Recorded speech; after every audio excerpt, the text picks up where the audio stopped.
जय हिंद। अभी आपके स्क्रीन पर जो दिख रहा है यह भारतीय संविधान की मूल प्रति है और आज हम इसमें जानेंगे मूल अधिकार के बारे में।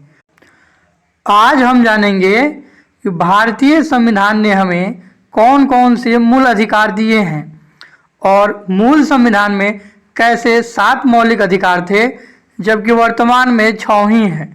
वह कौन सा मूल अधिकार था जिसे हटा दिया गया और उसे क्यों हटाया गया, ये सब जानेंगे हम। तो पूरा क्लास आप ध्यान से देखिएगा।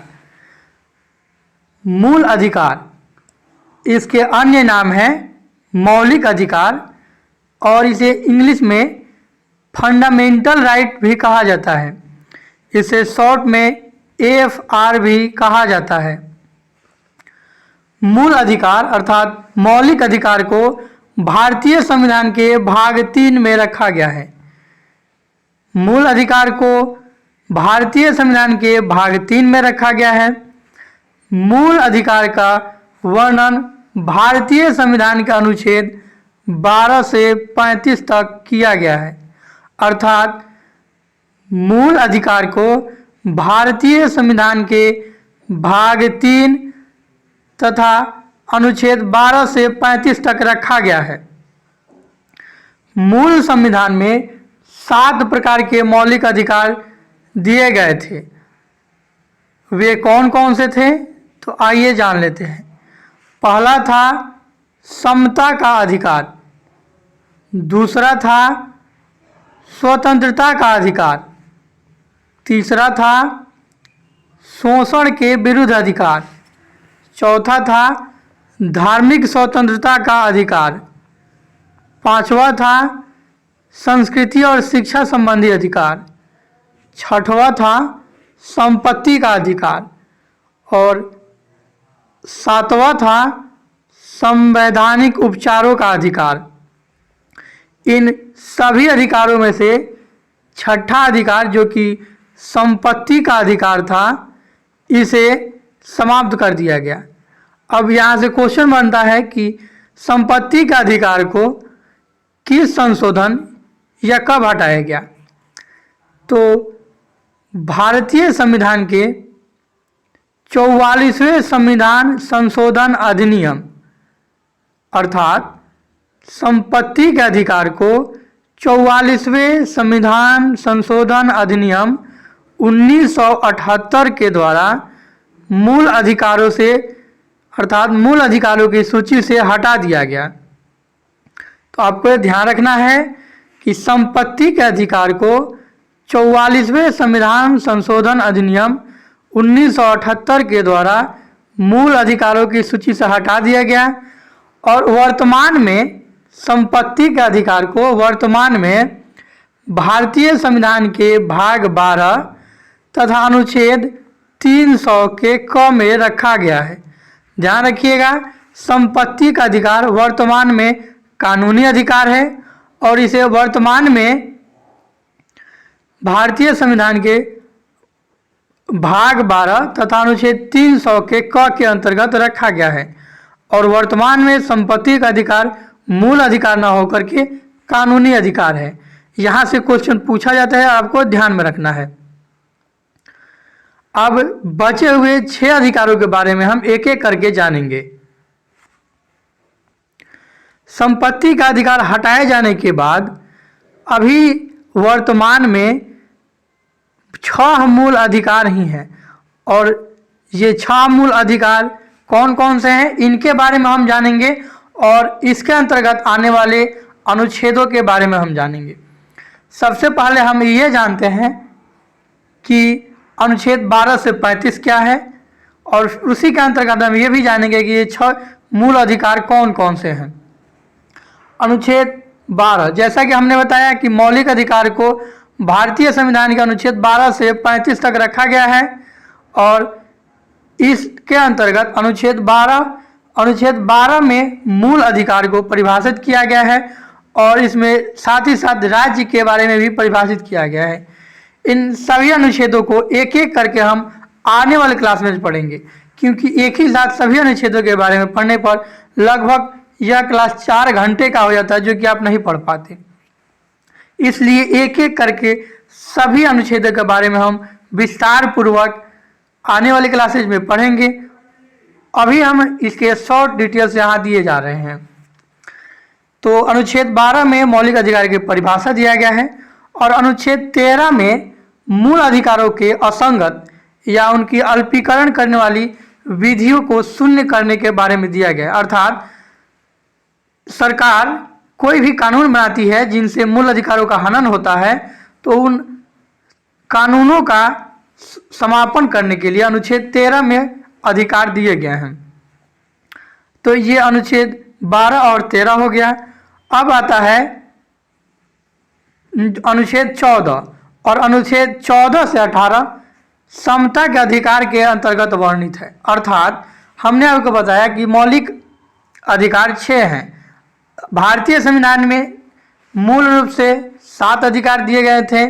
उनमें से एक संपत्ति के अधिकार को 44वें संविधान अधिनियम 1978 के द्वारा मूल अधिकारों की सूची से हटा दिया गया और वर्तमान में वह संविधान के भाग 12 अनुच्छेद 300 क के अंतर्गत कानूनी अधिकार के रूप में वर्णित है।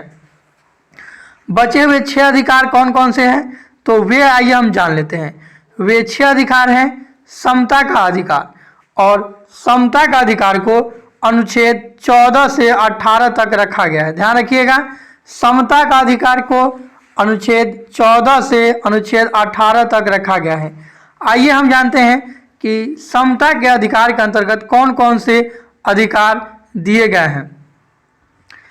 समता के अधिकार के अंतर्गत अनुच्छेद 14 से 18 आते हैं और इसके अंतर्गत अनुच्छेद 14 कहता है कि विधि के समक्ष समता, अर्थात कानून के समक्ष समता तथा कानून का समान संरक्षण देश के सभी नागरिकों को प्रदान किया जाएगा। यह अनुच्छेद 14 कहता है। इन अनुच्छेदों के बारे में विस्तृत रूप से विवरण हम आने वाले क्लासेज में पढ़ेंगे, एक एक करके एक क्लास में। अभी इसके शॉर्ट डिटेल्स दिए जा रहे हैं। अनुच्छेद 15 कहता है कि धर्म, मूल, वंश, जाति, लिंग या जन्म स्थान के आधार पर किसी भी व्यक्ति से प्रतिषेध या विभेद नहीं किया जा सकता है। अनुच्छेद आगे है अनुच्छेद 16 और अनुच्छेद 16 लोक नियोजन के विषय में अवसर की समता से संबंधित है। अभी हम समता का अधिकार पढ़ रहे हैं और समता के अधिकार के अंतर्गत 5 अनुच्छेदों को रखा गया है। अनुच्छेद 14 से 18, जिसमें हमने अनुच्छेद 14, 15 जान लिया। अनुच्छेद 16 में लोक नियोजन के विषय में अवसरों की समता के बारे में कहा गया है। अनुच्छेद 17 में अनुच्छेद 17 और अनुच्छेद 17 में अनटचेबिलिटी अर्थात अस्पृश्यता के बारे में दिया गया है। अनुच्छेद 17 यह कहता है कि अस्पृश्यता का अंत कर दिया गया है और उसके आचरण करने वाले को कठोर दंड का प्रावधान किया गया है। यह कहता है अनुच्छेद 17। उसी तरह अनुच्छेद 18 कहता है कि सेना या विद्या संबंधी सम्मान के सिवाय सभी उपाधियों पर रोक लगा दिया गया है। अर्थात सेना या विद्या संबंधी सम्मान के सिवाय राज्य अन्य उपाधि प्रदान नहीं कर सकेंगे। इन 14 से 18 अनुच्छेदों को समता के अधिकार के अंतर्गत रखा गया है। और आपको एक और चीज़ हम इम्पोर्टेंट बताते चले, जो कि संपत्ति का अधिकार का समापन किया गया। यह क्यों किया गया, तो यह समता का अधिकार प्रभावित होने के कारण ही संपत्ति का अधिकार को मौलिक अधिकार से हटाया गया। अब इसके बारे में हम अनुच्छेद जब 31 पढ़ेंगे तो आपको बताएंगे कि समता का अधिकार किस प्रकार से प्रभावित हो रहा था संपत्ति के अधिकार से, और इसीलिए समता का अधिकार प्रभावित होने के कारण संपत्ति का अधिकार हटाया गया था। तो आपको यह इम्पोर्टेंट है और ध्यान भी रखना है कि समता का अधिकार प्रभावित होने के कारण ही संपत्ति का अधिकार को हटाया गया था मूल अधिकारों की सूची से। तो अभी हमने समता का अधिकार जान लिया और इसमें 5 अनुच्छेद 14 से अनुच्छेद 18 अर्थात अनुच्छेद 14, 15, 16, 17 और 18 के बारे में हमने जान लिया। अब हम अगला लेते हैं स्वतंत्रता का अधिकार। स्वतंत्रता का अधिकार भारतीय संविधान के अनुच्छेद 19 से 22 तक इसका वर्णन किया गया है।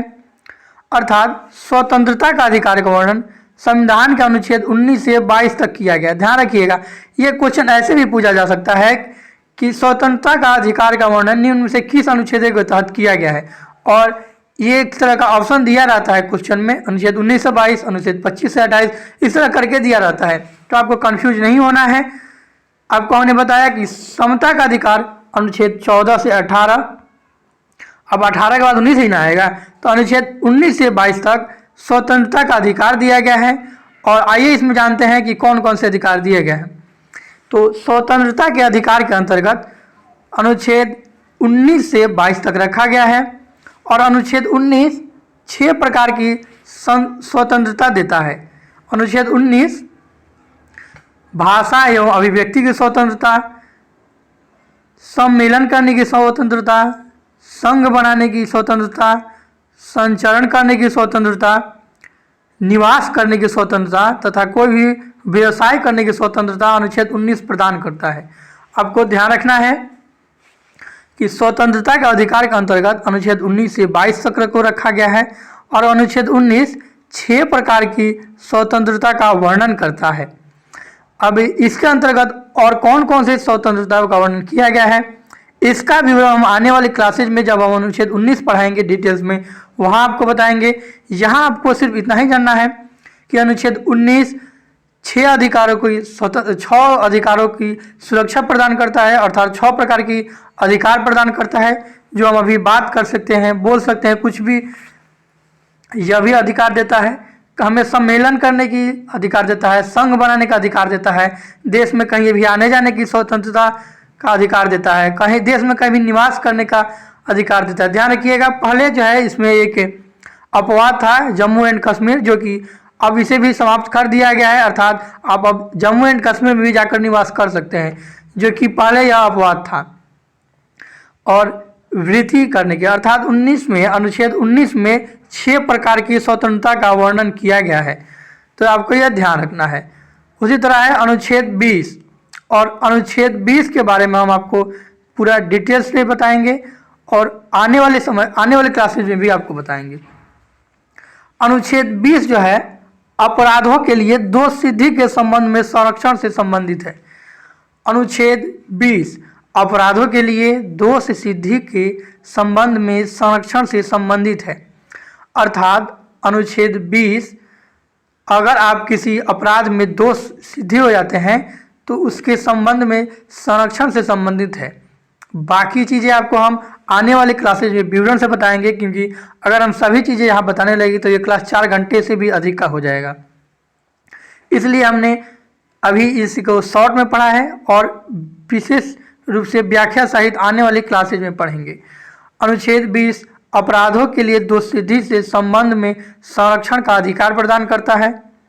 उसी प्रकार अनुच्छेद 21 प्राण और दैहिक स्वतंत्रता के संरक्षण से संबंधित है, और अनुच्छेद 21 प्राण एवं दैहिक स्वतंत्रता प्रदान किए जाने की स्वतंत्रता से संबंधित है। अनुच्छेद 21 आपको ध्यान में रखना है। विशेष जानकारी हम आने वाले क्लासेज में देंगे जब आपको अनुच्छेद 21 पढ़ाएंगे। अनुच्छेद 21 में ही अनुच्छेद 21 का क है, अर्थात अनुच्छेद 21 तो प्राण एवं दैहिक स्वतंत्रता के संरक्षण से संबंधित था, साथ ही साथ अनुच्छेद 21 का क भी इसमें जोड़ा गया है। अनुच्छेद 21 का क जो है शिक्षा का अधिकार से संबंधित है। भारतीय संविधान में शिक्षा का अधिकार वर्तमान में जो है अनिवार्य कर दिया गया है, जो कि पहले ऐसा नहीं था। भाग 4 अनुच्छेद 45, ध्यान रखिएगा, भाग 4 अनुच्छेद 45 में भी शिक्षा का अधिकार था, लेकिन अब यहाँ भी क्यों जोड़ा गया है तो आपको ध्यान में रखना है। शिक्षा का अधिकार 21 के क में भी है, और इससे पहले जब ये जोड़ा गया, अर्थात देखिए 21 का क जो है भारतीय संविधान का अनुच्छेद का 21 का क प्रारंभिक शिक्षा का अधिकार देता है, और इसे 86वें संविधान संशोधन 2002 के तहत अनुच्छेद 21 में जोड़ा गया था, ध्यान रखिए। इससे पहले भी शिक्षा का अधिकार जो है संविधान के भाग 4 अनुच्छेद 45, संविधान के भाग 4 तथा अनुच्छेद 45 में शिक्षा का अधिकार वर्णित था, लेकिन भाग 4 जो है नीति निर्देशक तत्व है। भाग 4 नीति निर्देशक तत्व है और नीति निर्देशक तत्व होने के कारण इसे न्यायालय द्वारा जरूरी नहीं ठहराया जा सकता था। यहाँ आपको एक चीज़ समझना जरूरी हो गया है कि अनुच्छेद 45 में होने के बावजूद भी इसे यहाँ क्यों जोड़ा गया। तो इसके लिए आपको ये जानना है कि मौलिक अधिकार, ध्यान रखिएगा, मौलिक अधिकार जो कि संविधान का भाग 3 है और नीति निर्देशक तत्व जो कि संविधान का भाग 4 है। तो मौलिक अधिकार जो है अगर इसका हनन होता है तो आप कोर्ट में जा सकते हैं, कोर्ट इसे अनिवार्य रूप से लागू कराएगा। लेकिन अनुच्छेद 4 में जो अधिकार दिए रहेंगे इसे आप अनुच्छेद 4 नहीं, अनुच्छेद भाग 4, इसे नीति निर्देशक सिद्धांत के नाम से जाना जाता है। इसमें जो अधिकार दिए रहेंगे इसे के लिए आप कोर्ट नहीं जा सकते हैं, इसको कोर्ट अनिवार्य रूप से लागू नहीं करा सकती है। जबकि मौलिक अधिकार को कोर्ट लागू करा ही सकती है, हर हाल में आपको इसका पालन करना है, जो कि भाग 3 में दिया गया है। लेकिन भाग 4 में दिए जाने के कारण इसे लागू नहीं कराया जा सकता था। इसी कारण से शिक्षा के अधिकार को 86वें संविधान संशोधन 2002 के तहत अनुच्छेद 21 के क में जोड़ा गया।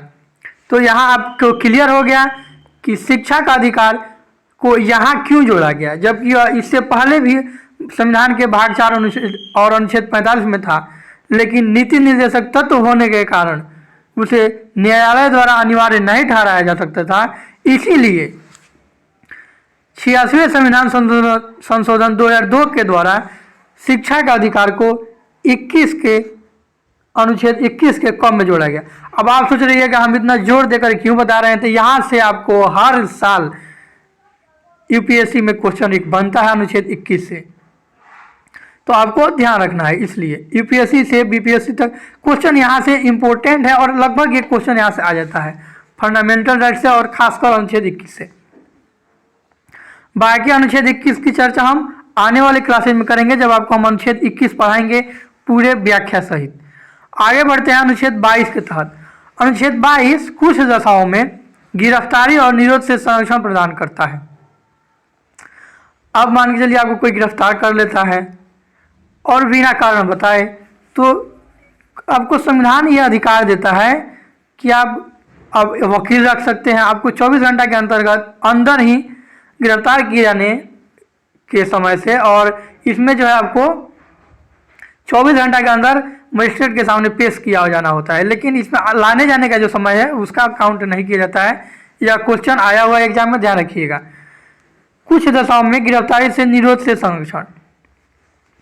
अभी आप इतना ही ध्यान रखिए कि अनुच्छेद 22 कुछ दशाओं में गिरफ्तारी और निरोध से संरक्षण का अधिकार प्रदान करता है, और बाकी चीज़ें हम आपको आने वाले क्लासेज में पढ़ाएंगे, जब आपको अनुच्छेद 22 पढ़ाएंगे।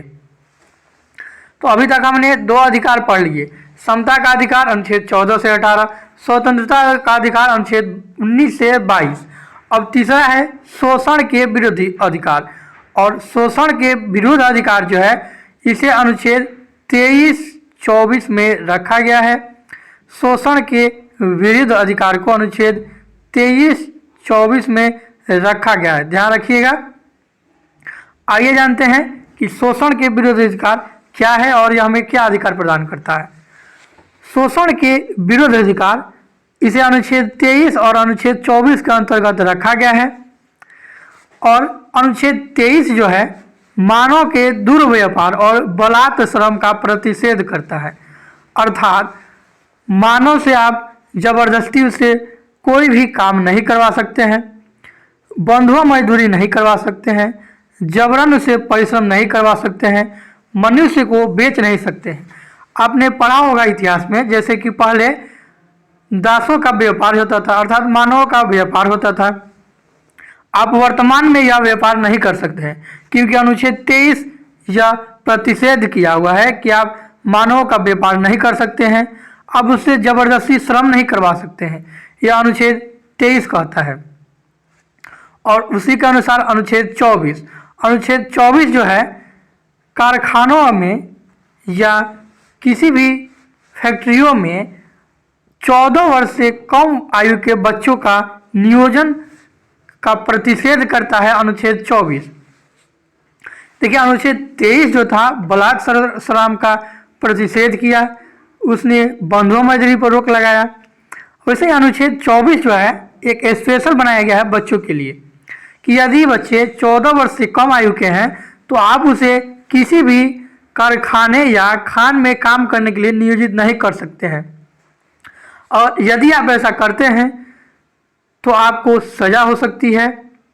आपने पढ़ा भी होगा कहीं पे या सुना भी होगा कि चाइल्ड हेल्पलाइन है, 14 वर्ष से कम आयु वर्ष के बच्चों को आप काम पे नहीं रख सकते हैं, चाहे वो कैसा भी काम क्यों ना हो। तो आपको ध्यान रखना है अनुच्छेद 24। तो अनुच्छेद 23 और 24 शोषण के विरुद्ध अधिकार से संबंधित था। और अभी तक हमने पढ़ लिया समता का अधिकार अनुच्छेद 14 से 18, स्वतंत्रता का अधिकार अनुच्छेद 19 से 22, शोषण के विरुद्ध अधिकार अनुच्छेद 23-24। आगे जानेंगे धार्मिक स्वतंत्रता का अधिकार। और धार्मिक स्वतंत्रता का अधिकार जो है इसे अनुच्छेद 25 से 28 तक रखा गया है।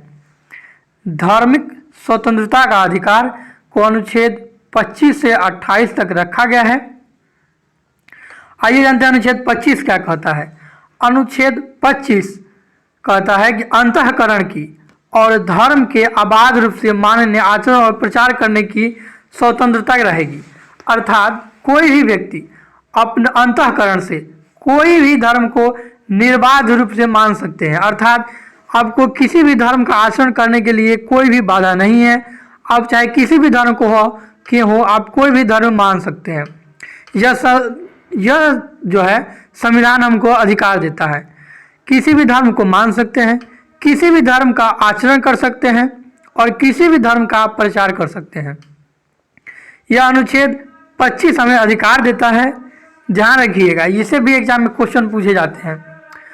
अनुच्छेद 25 के तहत हमें अधिकार दिया गया है कि हम अपने मन से कोई भी धर्म को मान सकते हैं, उस धर्म का आचरण कर सकते हैं, उस धर्म का प्रचार कर सकते हैं। यह अनुच्छेद 25 कहता है।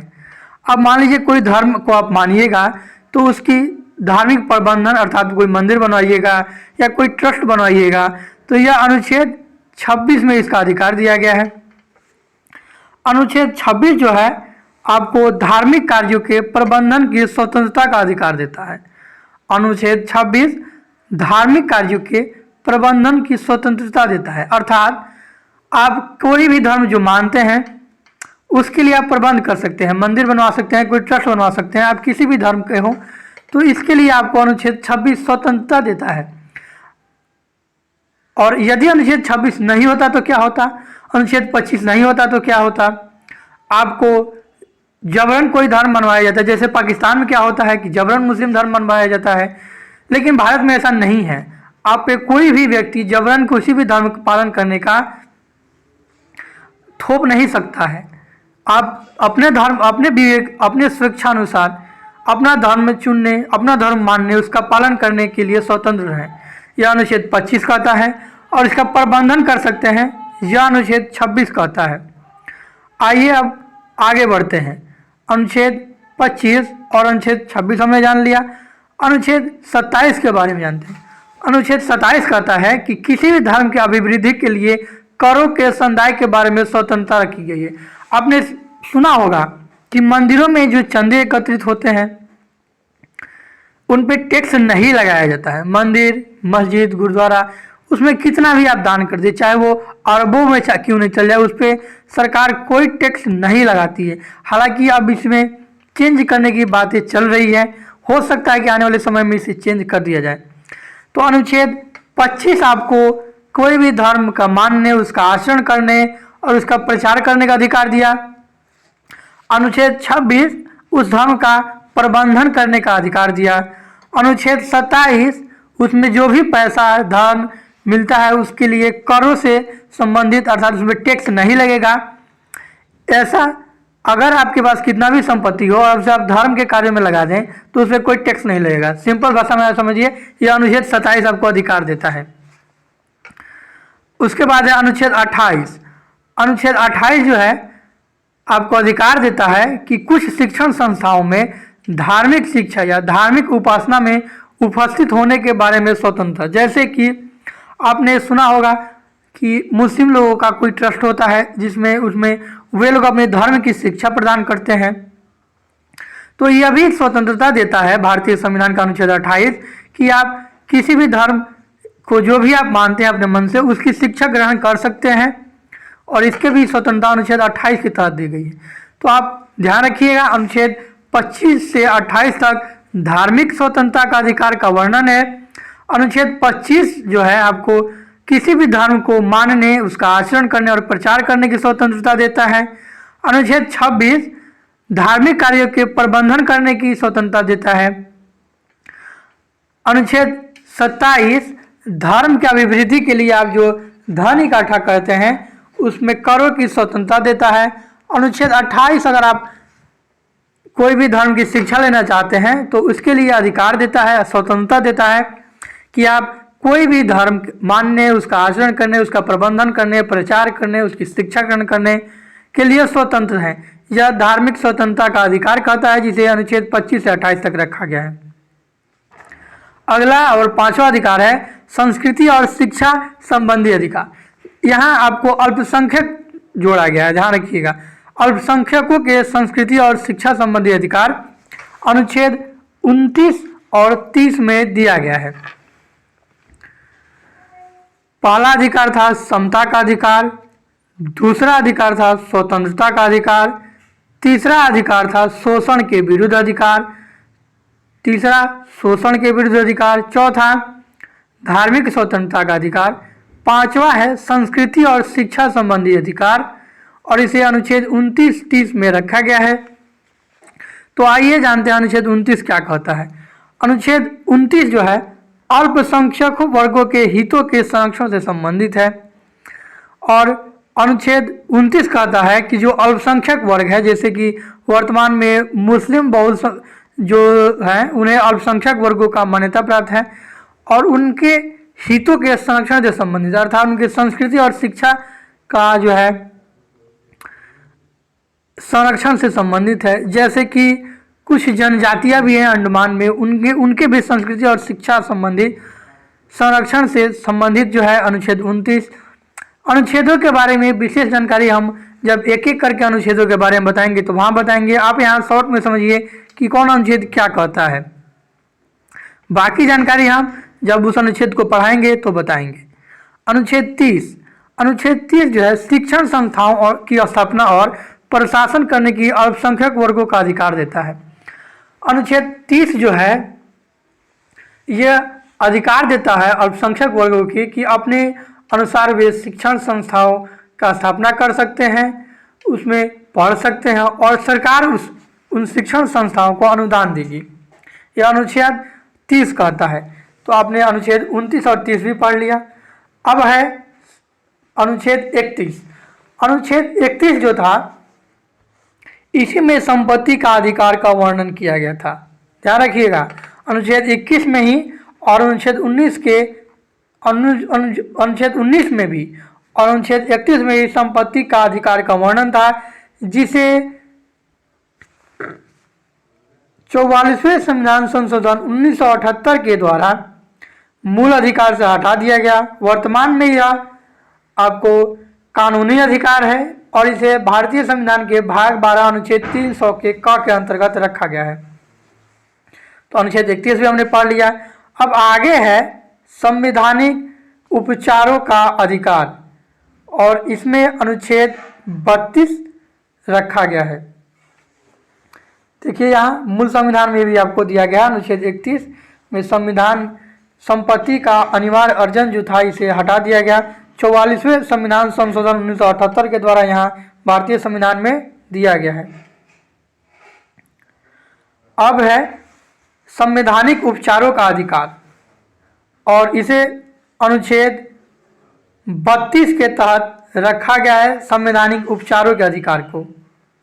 और संवैधानिक उपचारों के अधिकार के बारे में विशेष हम पढ़ेंगे अनुच्छेद 32 जब पढ़ेंगे उसमें। अभी हम आपको बता दें कि संवैधानिक अधिकार क्या है। संवैधानिक उपचारों का अधिकार, तो मान के चलिए कि संविधान ये जो मौलिक अधिकार है, यदि सरकार इसके विरुद्ध कोई कानून बना देती है, इसका पालन कोई सरकार नहीं करती है, कोई राज्य सरकार, तो आम आदमी क्या करेगा। तो इसी संबंध में अनुच्छेद 32 जो है अधिकार दिया गया है सुप्रीम कोर्ट को, उच्चतम न्यायालय को और उच्च न्यायालय को कि इस संबंध में वह रिट जारी कर सकता है। अगर कोई राज्य सरकार या केंद्र सरकार कोई भी व्यक्ति मूल अधिकारों को लागू करने से मना कर देता है, कोई सरकार मूल अधिकारों को नहीं मानती है, तो मूल अधिकारों को लागू करने के लिए आप सुप्रीम कोर्ट जा सकते हैं। और यही अनुच्छेद 32 कहता है कि मूल अधिकारों को ध्यान रखिएगा। अनुच्छेद 32 आपको आइए हम आगे दिखाते हैं कि मूल अधिकारों के बारे में अनुच्छेद 32 में क्या कहा गया है। अनुच्छेद 32 जो है संवैधानिक उपचारों का अधिकार है, जो कि भारतीय संविधान के अनुच्छेद भाग 3 के 6ठा अधिकारों के बारे में है, जिसमें संवैधानिक उपचारों का अधिकार कहा जाता है। और इस भाग के अंतर्गत मूल अधिकारों को प्रवर्तित, यहाँ प्रवर्तित उपयोग किया गया, ध्यान रखिएगा। प्रवर्तित का मतलब हुआ लागू करवाना, कोई भी कानून लागू करवाने को ही प्रवर्तित कहा जाता है, ध्यान रखिएगा। परिवर्तित कुछ और है, परिवर्तन कुछ और अलग है, और यहाँ प्रवर्तित दिया गया है, ध्यान रखिए, यहाँ प्रवर्तित दिया गया है। और प्रवर्तित का मतलब होता है लागू कराना, अर्थात मूल अधिकारों को लागू कराने के लिए उच्चतम न्यायालय या उच्च न्यायालय जाने का अधिकार हमें अनुच्छेद 32 के तहत प्राप्त होता है। और इसलिए अनुच्छेद 32 हमारे लिए बहुत इंपॉर्टेंट हो जाता है। अनुच्छेद 32 यह इतना महत्वपूर्ण है कि इसी अनुच्छेद अर्थात अनुच्छेद 32 के ही संदर्भ में जब संविधान सभा बैठा था तो अनुच्छेद 32 के संबंध में डॉक्टर भीमराव अंबेडकर ने कहा था कि अनुच्छेद 32 अर्थात संवैधानिक उपचारों का अधिकार जो कि अनुच्छेद 32 है, इसे भीमराव अंबेडकर ने कहा था कि यह संविधान की आत्मा है। ध्यान रखिएगा, संविधान की आत्मा प्रस्तावना को कहा जाता है। भारतीय संविधान की जो प्रस्तावना है इसे संविधान की आत्मा कहा जाता है। लेकिन अनुच्छेद 32 के संदर्भ में, अनुच्छेद 32 के संदर्भ में डॉक्टर भीमराव अंबेडकर ने कहा था कि अनुच्छेद 32 के संदर्भ में दिया गया संवैधानिक उपचारों का अधिकार भारतीय संविधान की आत्मा है। तो आपको यहाँ कंफ्यूज नहीं होना है। यदि आपको यह पूछा जाए कि संविधान की आत्मा निम्न में से कौन है, तो प्रस्तावना को भारतीय संविधान की आत्मा कहा गया है। प्रस्तावना को, जिसे पंडित जवाहरलाल नेहरू ने भारतीय संविधान की प्रस्तावना को संविधान की आत्मा की संज्ञा दी थी।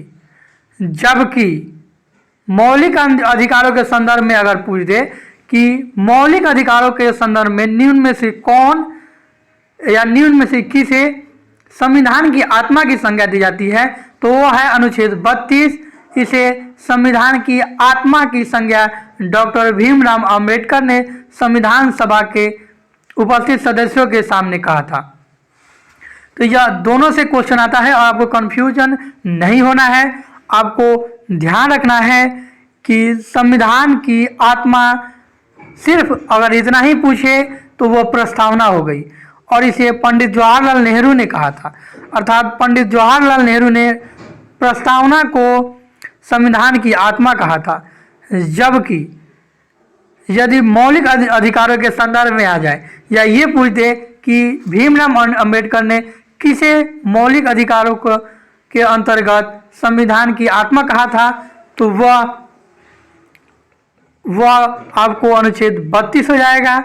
और अनुच्छेद 32 के अनुसार संवैधानिक उपचारों का अधिकार अर्थात मौलिक अधिकार के संबंध में संवैधानिक उपचारों का अधिकार अर्थात अनुच्छेद 32 को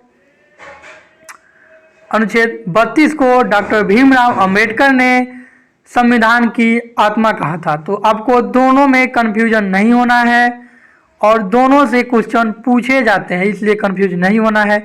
हम आपको इतना जोर दे रहे हैं, इस बात का एक ही मतलब है कि यह क्वेश्चन, यहाँ से क्वेश्चन पूछा जाता है, पूछा गया है और आगे पूछा भी जाएगा, तो आपको ध्यान रखना है। यह आता है अनुच्छेद 32। तो अनुच्छेद 32 में 5 प्रकार के रीट भी जारी किए जाते हैं और ये रीट कौन कौन से हैं आइए आपको बता देते हैं।